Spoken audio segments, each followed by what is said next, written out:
All right, what's up guys? Classic Patina's here. We are back with another video. So last that we left off, y'all seen that I was tearing this thing apart.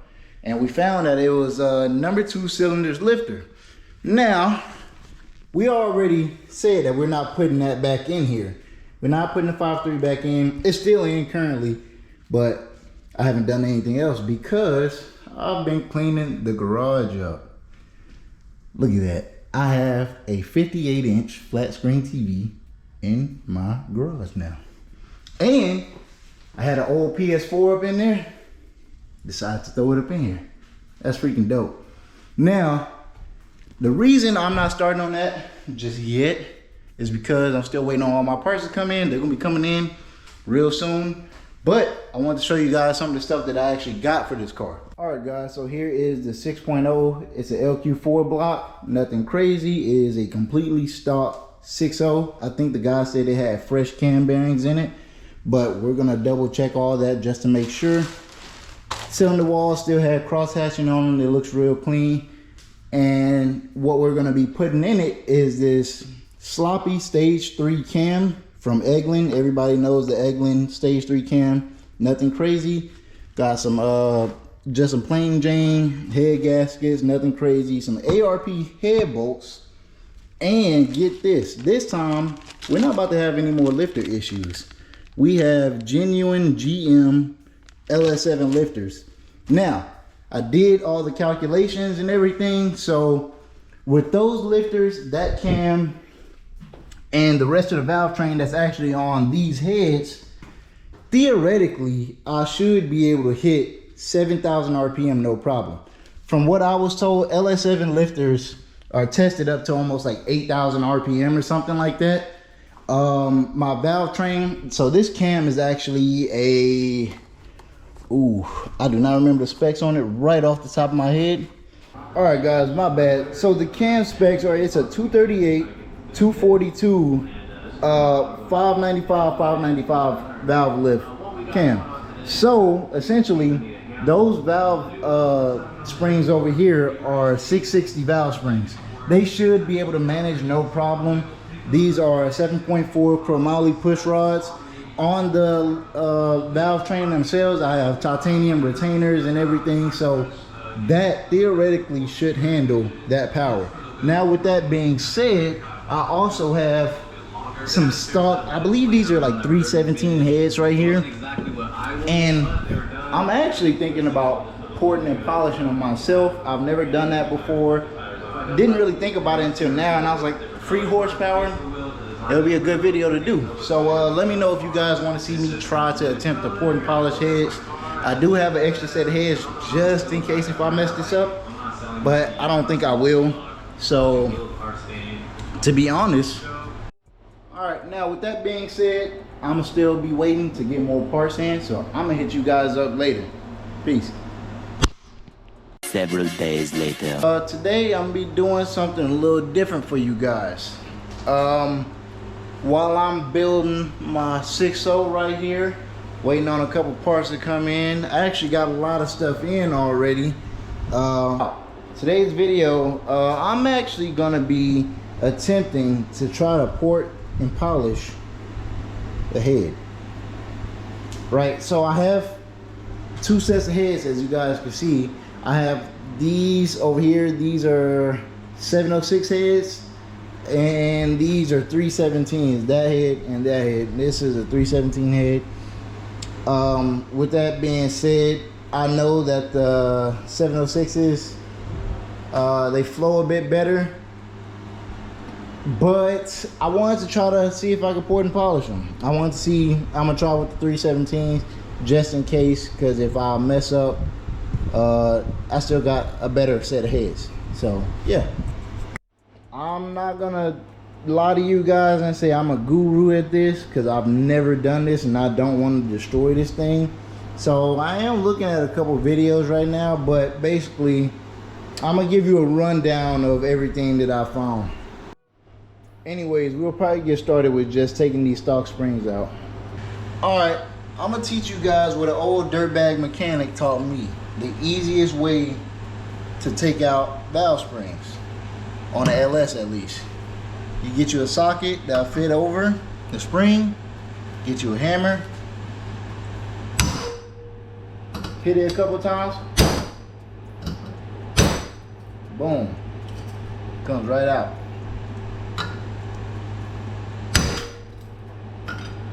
That one almost came. Boom.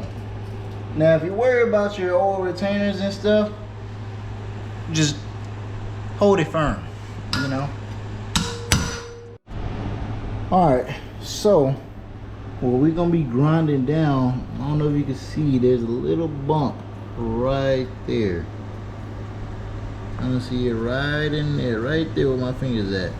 That's the bump that we're pretty much gonna be grinding down. Now, from what people are saying, you might grind through, but that's okay, because all you have to do is put sealant on the threads of your rocker arm bolts and stuff. So yeah, honestly, I'm not gonna do too much. I'm gonna just take a little bit off the edges, clean it up a little bit, maybe grind through that bump just so I can get some better CFM, better airflow. What people are saying is that this thing should flow about 40 CFM more. So yeah, that don't seem too bad. But once I start this, it's pretty much going to be a time-lapse video from here. I'm not going to say the whole thing is, but I mean, this stuff is loud. Y'all not going to want to see this. So it's going to be a couple little time lapses. I'll get back with y'all in a little bit.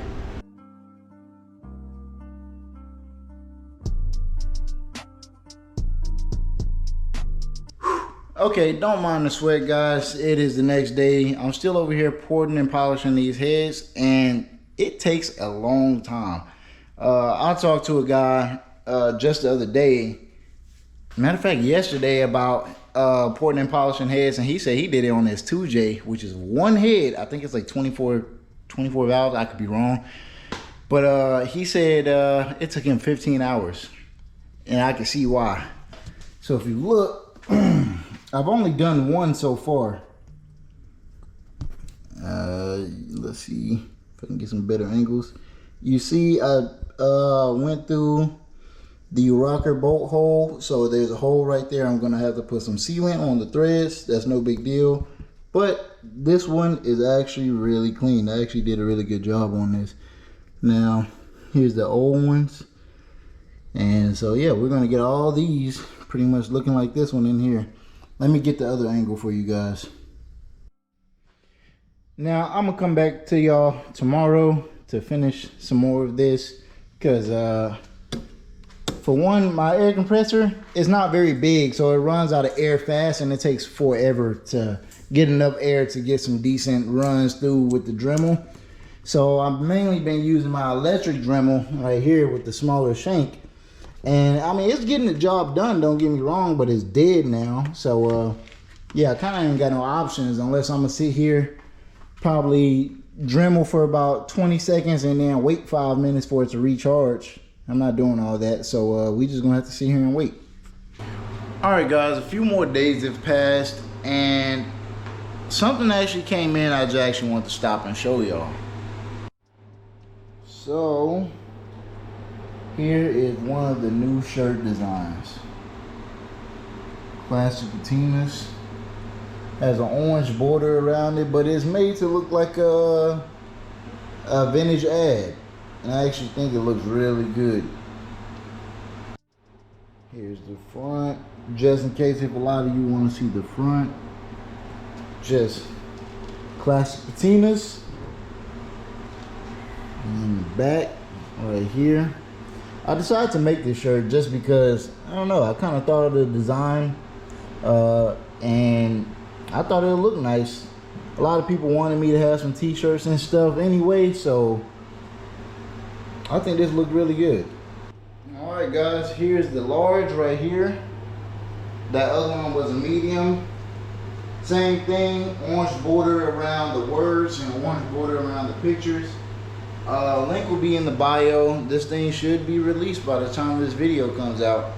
Like I said, it's just a shirt that I thought would look nice, and couple people used to ask me about shirts and decals and stuff, so I figured why not. You know, any of the money that I actually make on them, which is not gonna be much. This is mainly just because I can type thing. All the money obviously will be getting dumped back into the car. So yeah, link in bio, you guys will see. But anyways, guys, so one thing I went out and got today, some intake and exhaust gaskets.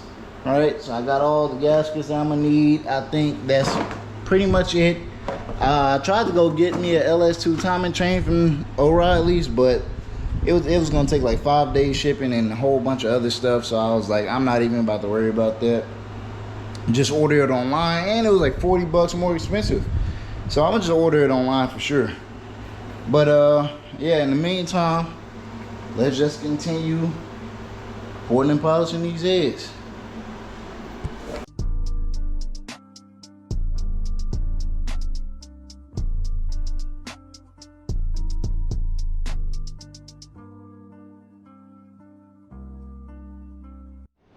Now, here is the intake side. Actually looks really nice up in there too. Look at that. Look at that. First poured and polished. It's not very much. I didn't take too much material off. I didn't want to. I just kind of wanted to clean it up a little bit. Give it a little bit more horsepower than it should have. But yeah, I'm still working on them. So a lot of these I'm still working on. I don't know if I want to bring them out anymore in like diameter. One thing I will tell you guys, I don't know if I've said it earlier in the video, do not touch the bottom portion. Only take off the roof. Don't take off the floor of the head. The cooling, from what I hear, like the cooling jackets are kind of thin, and you don't want to take any material off of that because you can cause some breakthroughs and some leaks. So yeah, we're not doing that. We're just kind of taking the grinder or the sanding wheel just a little bit in there, just to clean it up so it's a bit smoother. But yes, whenever we're done with this, we're actually gonna get a little sanding wheel and some oil and go through it again. Now, from what I heard, that's to kind of polish it up, and that's what I plan on doing. I do want to polish this thing up, at least intake side at the very least, and I think they're gonna look good. So we're just gonna continue on with that. I don't want to bore you guys with time lapse after time lapse, so I'll see you guys in a bit. Peace. Alright guys, I'm chilling. Got a little bit of roadkill on the TV, but here's the other head right here. I haven't started on it yet, but I'm about to real soon. The other one's out here. Hold on. Other head's hidden right here. Has some easy off oven cleaner on it, getting all the gunk off the heads and stuff. Probably should have did this first, but oh well, I'm not really tripping on it.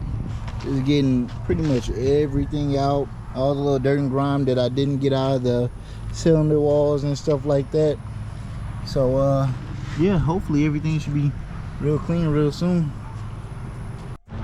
And this is exactly why I'm doing it. Gotta clean this head off. Look at this thing, man. Also got the valves sitting in here. I may end up reusing these valves. I don't see nothing wrong with them. Yeah, this thing is actually really gross, really crusty. Look at it. So yeah, in a little bit we're gonna spray this thing off and get it all cleaned up, and we'll pretty much be done with this. So I'll probably look at it, double check it one more time to maybe polish it. But yeah, this one's done and it's on to the next. All right guys, so I don't know if you can see, but pretty much every one of them is ported and a little bit of a polish. I say port, the only thing I really ported was the hump for the rocker bolt. You can kind of see the hole back there on every intake valve. But yeah, this thing's actually really smooth, and so now it is time to clean these things up. So I was looking around trying to figure out how to clean these things up the best way possible, A lot of people talking about, you know, hot tanking and doing all that stuff. I don't have a hot tank, so I've tried to look into some other ways. Now, what I seen was a guy actually had a propane tank, and he was heating up a trash can full of degreaser and water, and he actually had the heads dumped in there. Now, I don't have a propane tank or the stuff for it, but I do have a fire pit. Don't mind my fire pit right now. It's getting redone. However, I went out and just bought this trash can, and I have some degreaser right here. One of the heads are sitting in there already, but what I'm actually about to do, I'm actually just going to start a fire under here, get it all going pretty good, get this thing to pretty much a good boil, and we're going to dip the heads in there. Now, the key is to make sure you get a degreaser that's fine on aluminum. Some of them are really corrosive on aluminum, so you want to make sure you get a decent one. Purple Power is always good. Purple degreasers are always decent. Now, to be honest, I don't know how well this is gonna work. I've never done it. This is an attempt, but we're gonna see, because this is a home build, home port, home polish. So yeah, why not do it the home way instead of the expensive way? So yeah, let's get to it.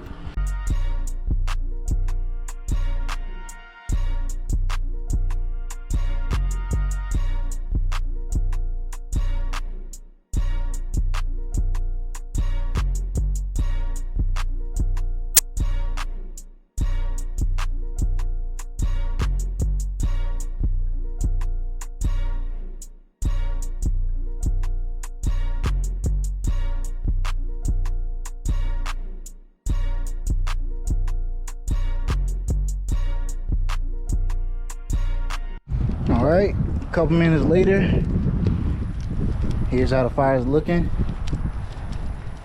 and here's what it's looking like on the inside. Looks like it's boiling pretty good. Yeah, it's getting there. Might need to add a little bit more water, but again, we getting there. I might flip the heads over too, make sure it gets all of it, because these handles, it leaks where those handles are, so I don't want to fill it all the way up past that, because then it's just gonna leak down and make my fire just that much cooler. It's been quite some time. I think this thing should be good. Let's see. I got two gloves on, make sure I don't burn myself. I already flipped them over though, so this will be what they look like. I'm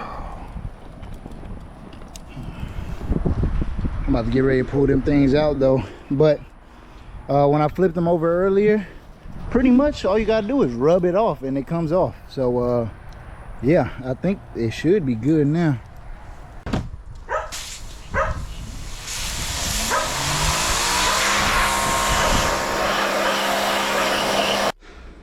All right guys, so here are the heads after the hot tank. I actually think they look really good.